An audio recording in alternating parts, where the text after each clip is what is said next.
Opulence, grand, expensive, aspirational, exquisite. Words that were once used to describe luxury. But what words would we use today? What does luxury mean today? How has the pandemic reshaped our perspective and redefined our vision of what luxury really means?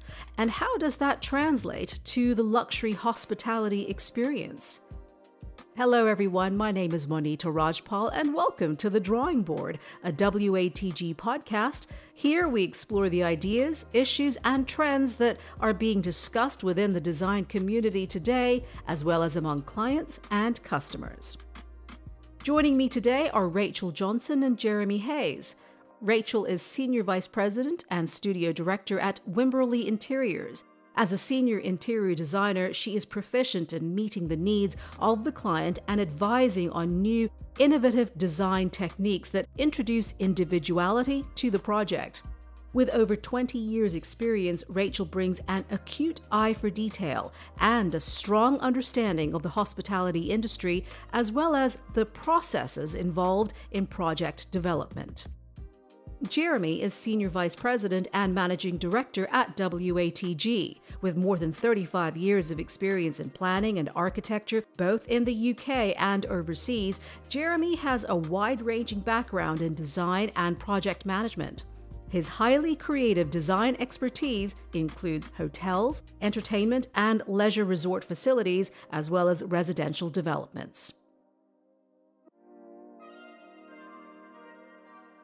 I wanted to start by asking you that the word luxury seems quite ambiguous today. It's a very difficult one to define. It means different things to different people, but when it comes to what it is you do, how do you take that definition on? What a great question. I think you're right, because I think the entire idea of luxury has really morphed in the last, I'd say, decade or so. And also, I think probably even has been since then has been reassessed with, what people have been through for the last 2 years. So what do people really value? And I think if you'd asked me that before we went home for 2 years, and spent 2 years in our own dwellings, I think it was quite material. I think you could have been absolutely clear about it was about either products, or it would be from Rachel's side, she would be very clear about it.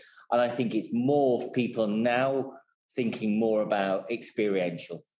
It's all about what am I going to do with that time? I mean, at one point we were talking about the crews who are out there who are had time poverty. They didn't have enough time on their hands, and therefore they were making decisions. But I think it really is about that. It's the experience. It's what, and it's how we craft both our architectural work, and I think with Rachel's side of things, which blends all this together. And I think it's thinking about those moments that people elect to stay and be within the designs that we do. I think that's absolutely crucial. You can have a tent and it be considered luxury because of the experience around you.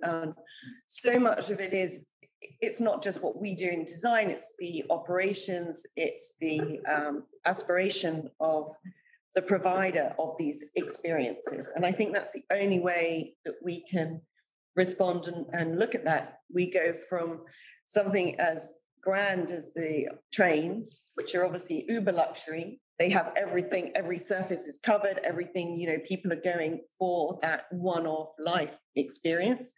Then we might have a tent down in Africa that is very basic, but still luxurious for a tent. So it's all relative to the place and the experience that the client's looking for. Yeah. I suppose that's probably what I meant as well when I was talking about materiality. It's not just about opulence. Yeah. Which I think probably a couple of decades ago, it clearly was. I mean, it was about, the gold-plated taps and all kinds of things, which is no longer the case. We know things can be beautifully designed, but they add to your experience. And whether that's a tent or it's something far more simplistic, There was a time too when guest experience or a guest would be categorized, right? And their experience would be categorized based on why they are there, whether it is that they're there for a holiday or they're an executive, they're for business meetings. So the experience would be tailored towards why they were there in the first place. Now we're looking at people who have these hybrid lives. So we can go on holiday, but we also need to work, because the whole idea of life today is about flexibility. So how do you cater to design and experience when we are having this hybrid existence? Everything has to be seamless. So the technology needs to be in place. So wherever you are, as long as the Wi-Fi works, everyone seems to be happy, from the children right through to the adults trying to do their meetings. So that is one of the key. And what's interesting is these are all things that you can't see. Everyone wants the charger, the USB port by their bed. They want it by the desk. They want a lot more sockets in the room. So it's just understanding how people, and even ourselves and our families as we travel, there's nothing worse than two children fighting over one socket in the bedroom to charge the iPad. So all those things are really hidden. So that's a luxury of service. That's not a luxury in design. I remember working when we refurbished Claridge's, many years ago, and the GMs and the head of the Savoy group at the time just said, but what it is that moment where you sat in a chair and you've got something in your hand, but you need to put it down. Where is that side table? Where is it? It's anticipating what your guest requires next, isn't it? And it's just being there. And I mean, talking back to where you were just saying, I think if we start designing just for certain tribes, which I think has been the propensity, certainly with the kind of the proliferation of the hotel brands, it's interesting. There's a relatively new property here in London. I remember them talking to a prospective owner who was looking at rolling out their brand, and sitting there, and he was given the entire marketing strategy for that particular brand. And he was describing the demographic that they were aiming at. We were sat in the main restaurant lobby area, and clearly the people he was describing were not in that lobby. Yeah. They weren't. And, you can't say that they weren't there because they weren't enjoying themselves, but this was a very youthful brand. But in fact, it mainly had older people in it. And I think we do forget, there's one thing about what's happened in the last 2 years is everybody is human. We all have our same needs. And I think there's slight arrogance of not understanding that it doesn't matter what your age is, that level of comfort, luxury, can I plug in my phone to recharge, applies to everybody now. I read recently a statistic, which caught me by surprise, but how accurate it is, I'm not sure. But the statistic stated that by 2025, 45% of the luxury market will comprise of millennials, part of Gen Z. To be able to identify the end user becomes much more complicated, doesn't it? It does become complicated, but I think we all look at, if you go for a city break, what are you looking for in that city break? Are you going there for the nightlife? One weekend you might be going with a group of friends for a bit of nightlife, so you want the disco on the beach. If you're going off to Mykonos or whatever, you're buying that experience. And your room can be pretty basic, but it's still luxury. The Uber luxury is still there. They are attracting and trying to attract that younger crowd into that. But it's not seen as an everyday. It's seen as that real treat, that real bucket list, for want of a better term, to say, I've been on this grand safari in Africa. You do it once in your life. And you might say, well, I'm going to do it at this level or that level. So we all pick and choose where we're going to spend our money. And I think that's what's very exciting about the market at the moment, is we have so much choice. But as long as it's beautifully executed and considered and it works. Yeah. So does that actually the key? Does that pose opportunities or challenges, do you think? I think it's opportunities. Yeah. Very definitely. But I think it's also, again, as we said, this market has matured so much, so quickly. That incredible POW design statement that would have been luxury 20 years ago is probably not as impactful as today. I mean, the one thing with the generations you're talking about who are social media savvy, et cetera, the Instagrammable, that one moment, hashtag living the best life, is ultimately where our designs, we want those people, the operators and the investors and developers we work with, that's what they want their hotel products to be. It is, wow, it's that, goodness me, I wouldn't have expected that. There's an element of a surprise, it's aspirational, it checks all those boxes. What kind of a mindset do you need to be in to then be able to expand your thinking, expand your options, and make those available to your clients? Gosh, that's a tricky one. I think we look at every location is unique. Every project is unique. We keep going back to the guest experience. People actually want a lot more freedom. They want to be able to control their environment. So it's offering that bit for everyone. So we go back again to the family. You're on holiday, but you're working. Okay, you're not all going to sit in the room and keep the children quiet while you're on a conference call. The ability to have a space somewhere in the hotel where the kids are safe, where you can go and make that call, where you can kind of get in that work mode. But it's having that flexibility and having those little pockets in a hotel. So the public spaces almost become an extension of the guest room. So it becomes that third space. And that started quite a while ago, didn't it, with the idea of the great room, this lobby that had different functions. It's not just a sea of sofas, but that has developed even more. So people will do Zoom calls sitting on the beach or in the bar. People can choose where they do their business or their entertainment. I think at the heart of it is what we do is, as hotel and resort designers, this is not testosterone design. This is not the unrelenting search for something that's aggressive. If you look at our portfolio across the 75 years, there is a calmness to it. There's a contentment. There's something quite resolved and centric about it and relaxing. And that ultimately is where the heart of WATG's DNA is. It's talking to that moment where you've gone there. I mean, if resort could be a verb, to resort. Yeah. I mean, it is about calm. It's about contentment. It's about you've elected to be in that space. And ultimately, as we work with our investors, what does that also mean? It means that actually you want that guest to return as well. So, I mean, that's incredibly powerful. And at the heart of everything, we put that overlay on all the stuff that Rachel was just talking about. Ultimately, the guests' current needs and desires. What they're finding is guests are becoming very discerning. They're becoming very discerning how they spend their money. I know people, we're talking about the millennials, they'll go and stay in a hostel, but they'll go and eat in the finest restaurant in the city. So they will choose how to spend their money. It's this sort of strange mix that people do, which is like the rise of the Airbnb. People go there, then they'll go and spend all their money in the fanciest restaurants in London or Paris. You look at the aviation industry, they've been victims of this because the low-cost carrier has burgeoned, hasn't it? And so our national flag carriers have all had to wake up to the fact that if people are going away for that romantic weekend, very frequently people will decide to save on the airfare and spend on the hotel. So again, what we're talking about is about experiential.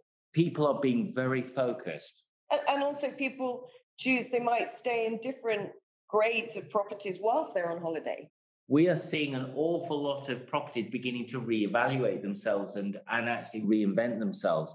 And there is definitely a trend as we look at, probably today, as we look at repurposing and upcycling and all those kind of things. The green agenda is, let's look at these structures and we start reinventing them.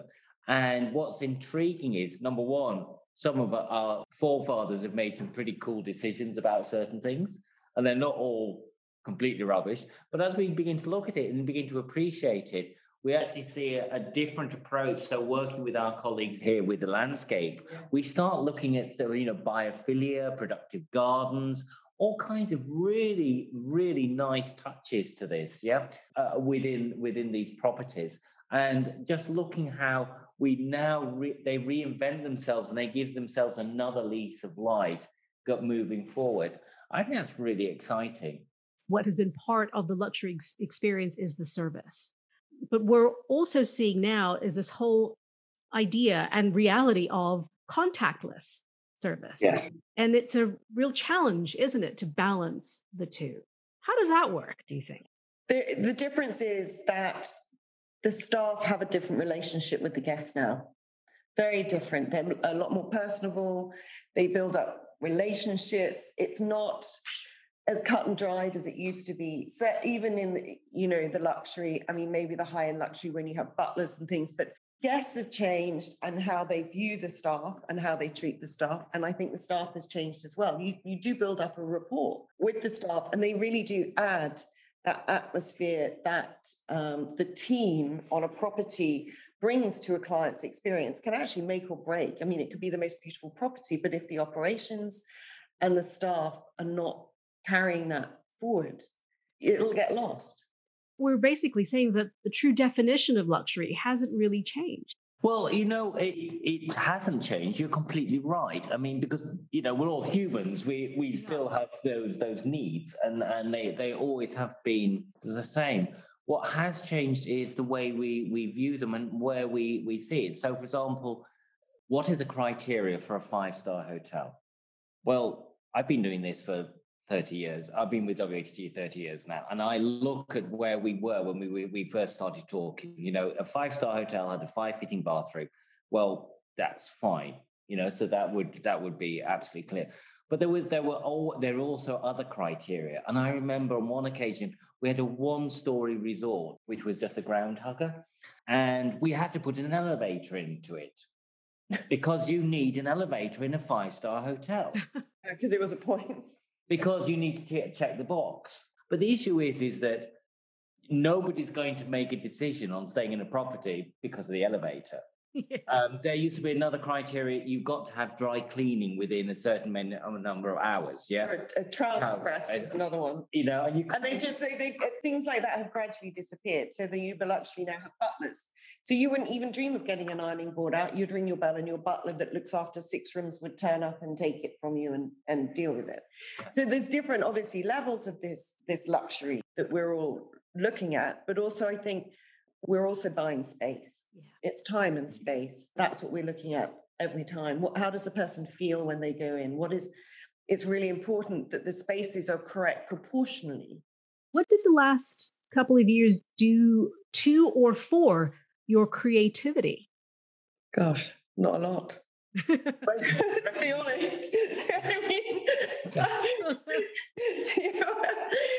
It feels now, in a strange way, I'd say in the last 4 months since the team, that I can breathe again.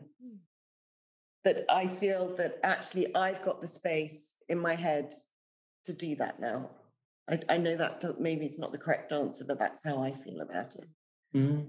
I felt everything had closed in. I wasn't experiencing things. I wasn't excited, with our travel, with our client. We weren't meeting people. It's the experiences. I wasn't getting any experiences that was leading me to say, wow, looking online, it's just not the same. Yeah. Yeah, because we feed off of people's energy, don't we? Exactly, but also the colleagues, the team. We feed the creativity.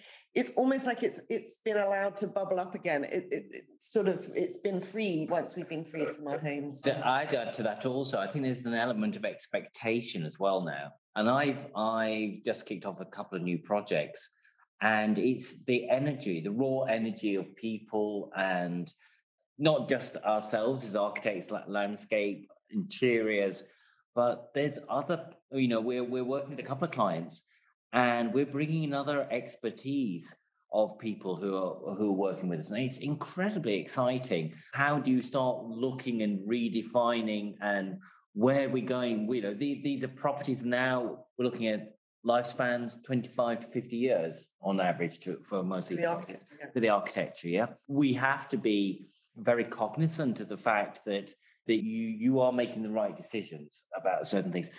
It's unleashed some real pent-up design enthusiasm. It's a collaborative process.